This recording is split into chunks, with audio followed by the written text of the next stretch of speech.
Can I trust your work now versus the October before the election? I'm serious. Are these good polls, and are they beneficial to Mr. Trump and the other candidates? The polls that you're seeing now mostly were created to help figure out who's going to be on the stage for Fox News. That's what they're designed for that very short-term measurement.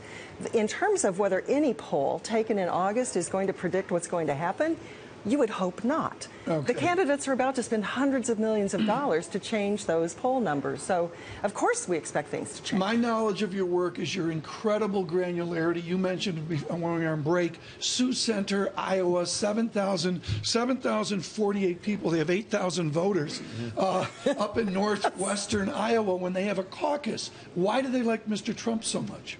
Well, I don't know that they like Mr. Trump so much, but I wouldn't be surprised if they did, in that he has come out of sort of the common American story background, and people have known him for a long time. He gives leadership, he projects confidence, he projects competence. He's run a massively complex organization and let it out of bankruptcy a couple of times. They see things that they think would inspire this nation. I'm kind of fascinated by two of the internals here. His smallest margins of victory, we're talking about Trump, are with evangelicals. Okay, there are other options for evangelicals in this race. And those with incomes over $100,000 a year. The rich don't like Donald Trump. You know, the Bloomberg Politics did a focus group in New Hampshire last week, and one of the stunning remarks was, he's one of us.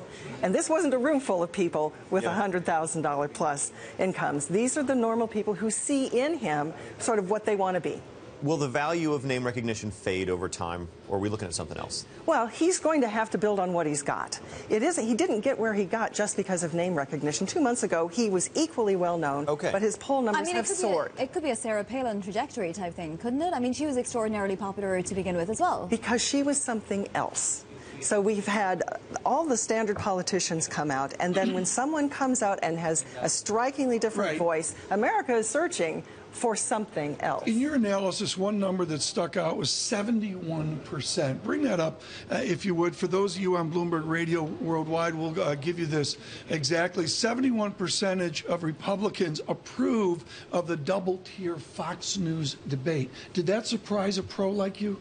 It did surprise a pro like me. There's been a lot of controversy about it, but apparently that's been in inner circles rather than among the people who are going to watch the other question I have is the negative numbers. Mr. Trump has high negatives. I believe Secretary Clinton does as well. Again, how does a pro like you filter negatives like what Ted Kennedy had years ago? Well, there is a poll in New Hampshire showing Donald Trump now right side up on his favorability numbers. Those numbers can change. They have to change for him over time if he is going to be successful in winning the nomination or winning the election. How important are second choices? In your data, it looks like Jeb Bush is the favorite by only 1 percentage point for everybody's second choice. When does that begin to matter? Well, it matters when somebody else drops out. So his number actually for first place declined because of a strong Donald Trump number. We look at who's Donald Trump's first number, who their second choice. It's Bush, it's Walker, and it's Chris Christie. How many of those polled will actually watch the debate? We don't know. Debates sort of go up and down and up and down. I'm going to guess this is going to be record-breaking in terms of ratings just because there's so much talk. There's enthusiasm among people who aren't normally in the inside of the political circle. I talked to Brett Baer at length about this 2 or 3 days ago, and he was adamant. They're focused on every single question to get value. Will this be a new debate or a same boring debate? Quickly. Oh, I think they've had to re-engineer what this debate is around Donald. Congratulations on your poll.